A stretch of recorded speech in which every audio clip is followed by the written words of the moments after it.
I'm here with Alexander Mercouris, editor-in-chief of the Duran. Alexander, what is going on in Brexit? We had a vote. It passed. We had another vote. It didn't pass. Boris Johnson was happy with the first vote. Boris Johnson is unhappy with the second vote. Take us into it, Alexander. Yes, I think that, in fact, despite all of the cloud of the miasma of uncertainty, in fact, we're now beginning to see a clear pathway towards some sort of an outcome. Now, it's important to stress that there were two votes, as you correctly say, yesterday on Boris Johnson's withdrawal deal. The first vote was to the government put forward this deal, the bill, a bill which is intended to put Boris Johnson's deal into law. That was presented to the House of Commons, and the House of Commons agreed that it should move forward as legislation by a majority of 30. Now, there are some people, like Jonathan Freedland in The Guardian, who are trying to spin that vote as being of little consequence and are trying to argue that that doesn't mean that the House of Commons approved Boris Johnson's deal in principle. In my opinion, that's clearly wrong. If the House of Commons was united in opposing this deal, if there's a majority against this deal in the House of Commons, then the House of Commons could have simply voted it down and the deal would at that point have been dead. The fact that Boris Johnson won on that vote for the deal, a majority of 30, gives you a clear indication that there is now probably a majority for the deal in the House of Commons. The second vote, which followed almost immediately after the second, Boris Johnson lost by a majority of 14. He wanted to set a rapid timetable to pass this whole deal through the House of Commons within 2 days. And the Labour Party and some of the people who supported Boris Johnson in the first vote voted against that. And that means that the deal can't realistically get through. At least it's very difficult to see how it can get through by the 31st of October. But two things to say. Firstly, it looks as if this deal, in some form, now does have a majority in the House of Commons. This is the first occasion that a Brexit proposal has won a majority in the House of Commons. Theresa May failed 3 times. Boris Johnson won on the first occasion that he was actually allowed to put his deal before the House of Commons. That in itself is a significant fact. The second thing is that Boris Johnson has now paused the legislation. He's waiting to see whether or not the European Union decides to grant an extension under the Ben-Letwin law.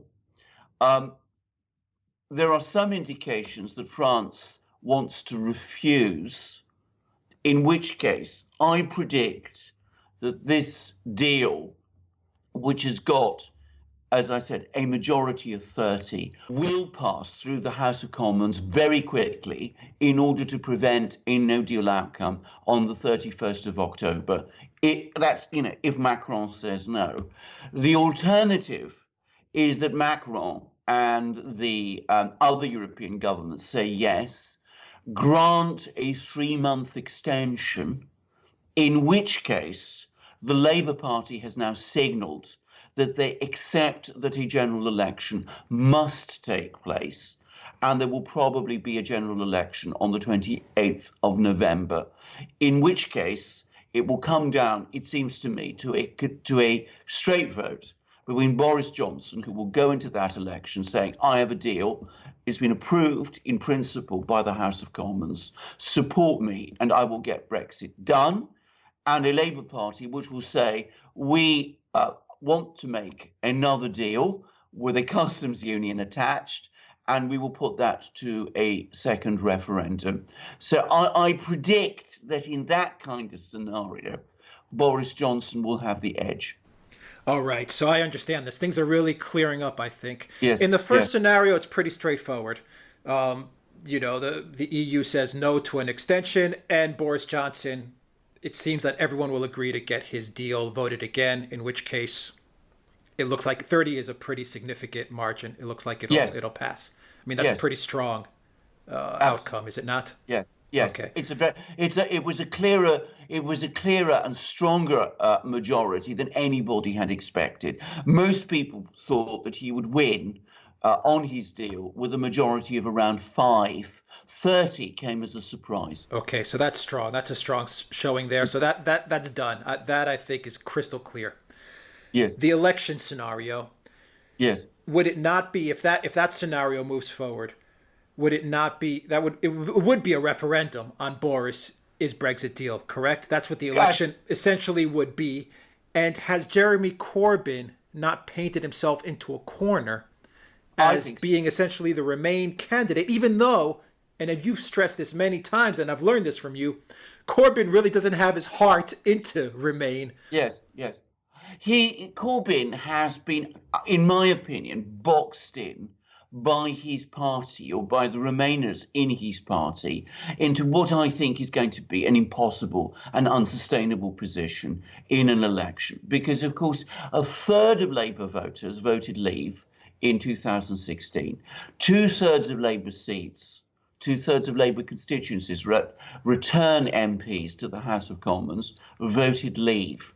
And Jeremy Corbyn himself, deep down in his heart of hearts, I think, wants Leave.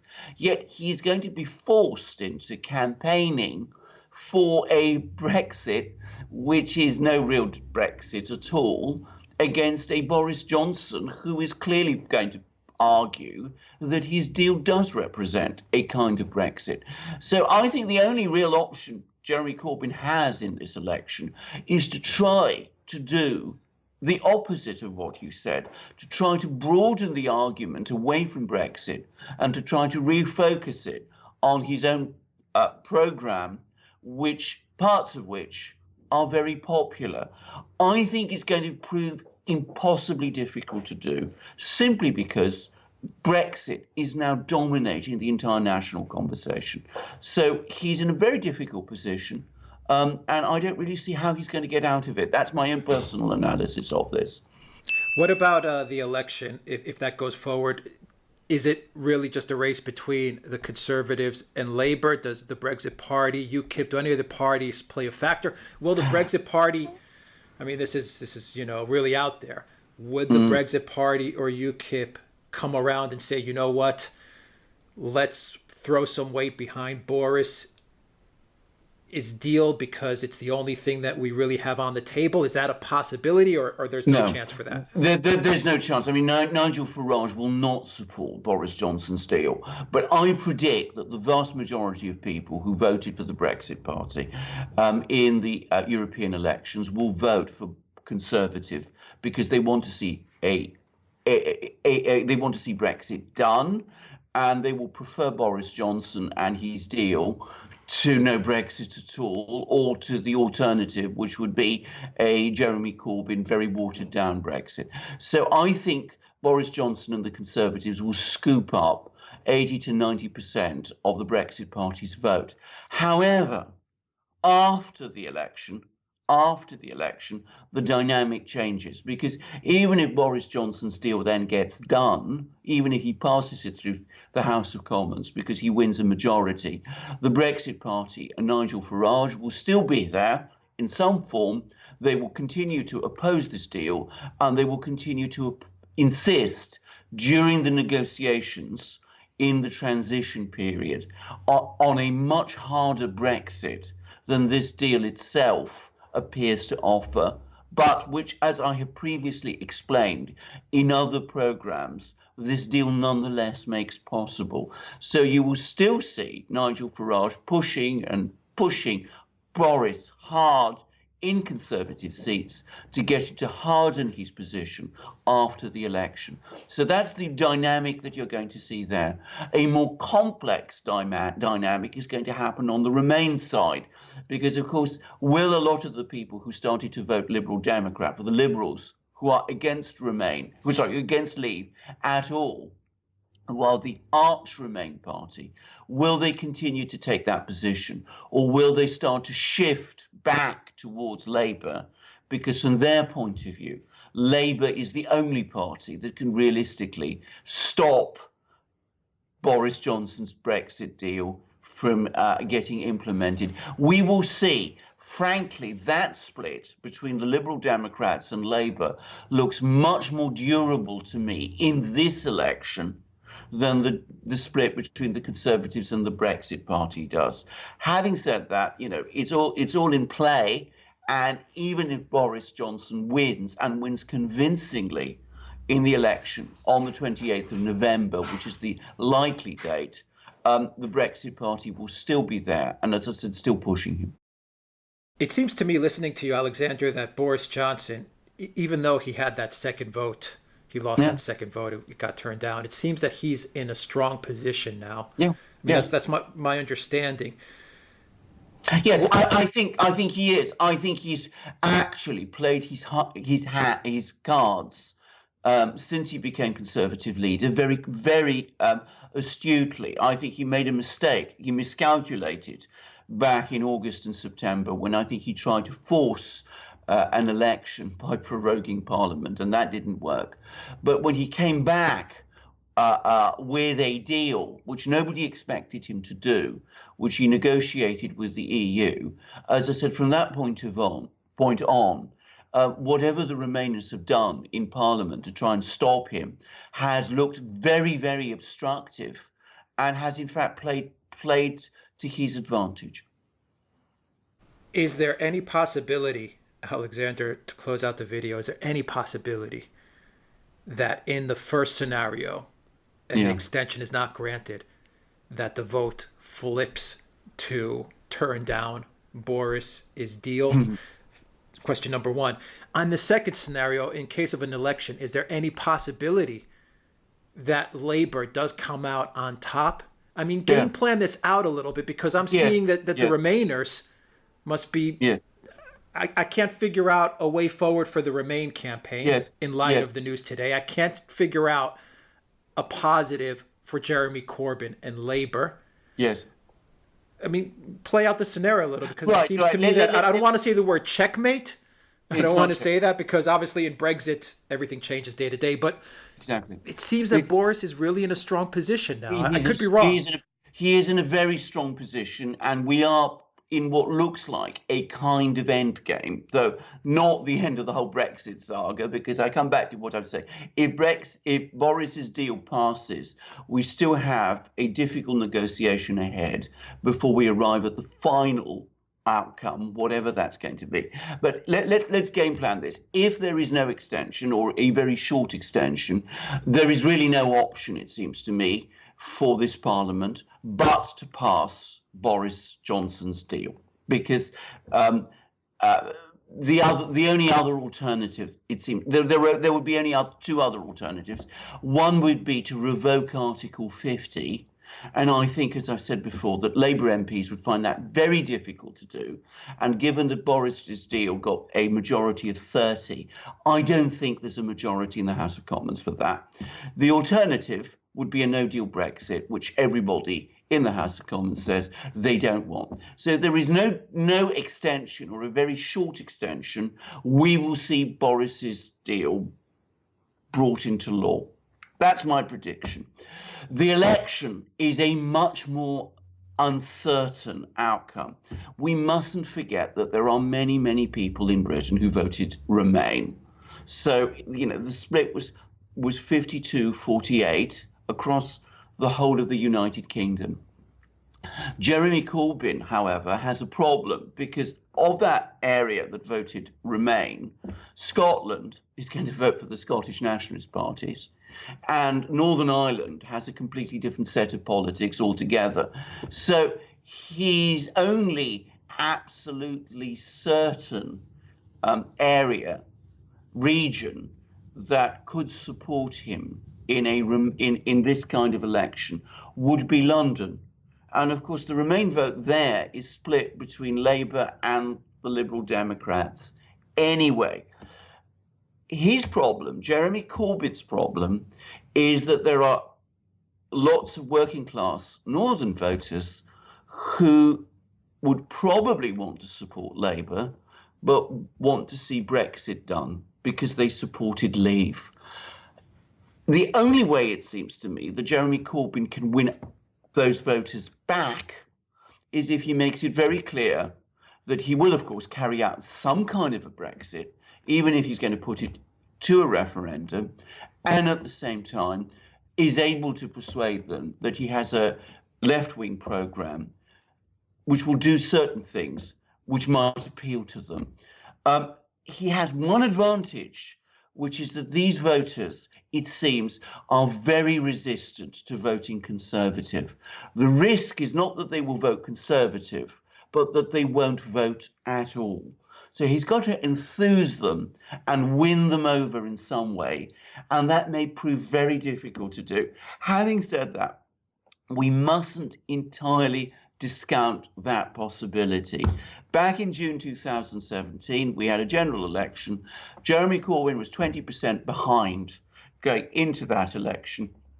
He was able, again, by putting together a very attractive policy for some voters, to bring the Labour vote all the way back up to almost level with the Conservatives. I think it's going to be a much harder trick to pull off this time, and I think that he's going to find it much more difficult, but it's not impossible.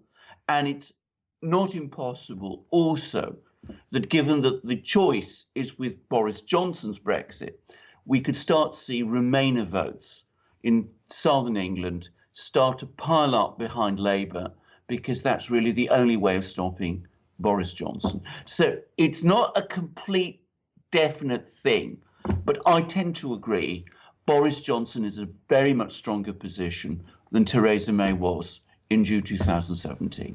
Even if this goes into an election, Alexander, isn't there a certain sense of Brexit fatigue in the UK? I mean, you have a better sense of understanding on the ground, living there. If Corbyn, real quick, if Corbyn was just going to say, another referendum, I could just see people, just hitting their head against the wall going, oh my God, here we go again. It's that kind of fatigue that's weighing down people's, psyche. Well, this is exactly what I think. There is a huge amount of Brexit fatigue. And this is something which I think the fervid Remainers within the Labour Party have closed their eyes to. I think that what they don't understand or have been refusing to accept and understand is that there are many, many people in Britain who just want to see this thing over and done with. The idea of another referendum appalls them, and they will resist it. And Labour going into an election saying that they will have yet another vote on Brexit after they've already been essentially three, because we had the referendum, we had the June 2017 election, we're now going to have the November 2019 election, we're going to have another Brexit referendum in 2020. I think there's going to be huge resistance to this across lots and lots of England, and I think that's going to work against the Labour Party in this election. But that is the policy that Jeremy Corbyn has had forced on him. He didn't want it. I think deep down, he's always known it's been a bad idea, but he's been surrounded with a Labour Party, which has been, as I said, most of whose members passionately oppose Brexit. He agreed to it, though. Well, he did. We've discussed this. He's a grown man. He agreed to it. We've discussed this also. He's never really established, he's never stamped his authority on his own party in the way that, other Labour leaders in the past managed to do. He's never asserted himself in that sort of way. He's never told his party political home truths. Very well said. Alexander Mercouris, Editor-in-Chief of the Duran. Thank you very much. Guys, if you like this video, click on the subscribe button. Also, smash that like button. Share the channel with everybody you know. Help us grow and help us get to 100,000 subscribers. Also, you can get a copy of this video in audio format on iTunes and on Soundcloud. Look for us there. The link is in the description box down below. And please donate to us on PayPal, Patreon, and Subscribestar. Your donations help keep this channel running and helps keep us reporting the news to you. And also another thing that helps us keep reporting the news to you is when you purchase merchandise on the Duran shop, like some magic mugs, which will help your geopolitical IQ. I think they'll help your geopolitical IQ immensely. They certainly do, Alex. I mean, when I work long into the night and I keep going with big cups of tea and, water and all kinds of other sustaining drinks. And of course, these are the perfect mugs for drinking those sustaining drinks from, because they are beautiful, they're strong, they're light, they've got a marvelous porcelain body with great luster. You can perhaps get the sense of it if you look at it through our on our picture, but I think in reality they're actually even more elegant than they appear. They have these beautiful emblems. This is the emblem of the Russian Federation, which is what you will find on Vladimir Putin's mugs. This is the emblem of Moscow, with St. George slaying the dragon of fake news and untruth. Both of them, of course, are double-headed eagles, but they are different from the double-headed eagle of the Duran, which you will find on our own merchandise, our own products, like this T-shirt I'm wearing. Our double-headed eagle points to east and west. And can I just add and remind people, the Russians didn't invent the double-headed eagle. The Roman Empire and then the Byzantine Empire did. So it's got a more complicated story than people know. But anyway, there it is. It's our Duran double-headed eagle, and it's on all our shirts, and they're absolutely phenomenally great shirts, 100% cotton, beautifully made by we have a good company that we carefully researched. All our viewers who bought them have commented on the quality of these shirts and of our mugs. And we don't just make T-shirts, we make long sleeve T-shirts, we make polo shirts, we make hoodies, hats, stickers, all to the same exceptional quality.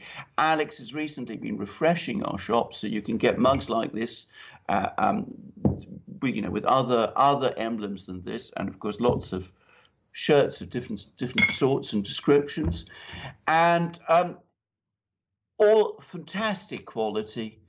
Our competitors are jealous and have been trying to imitate them, but have not succeeded and are churning out very inferior products. So what's holding you back? Go to our shop. Alex will tell you how to do it. Buy yourself these great things and help the Duran. You'll find the link to our shop in the description box down below, theduranshop.com. Check us out there and purchase some merchandise. Alexander Mercouris, Editor-in-Chief of the Duran. Thank you very much. Until next time, everybody, take care.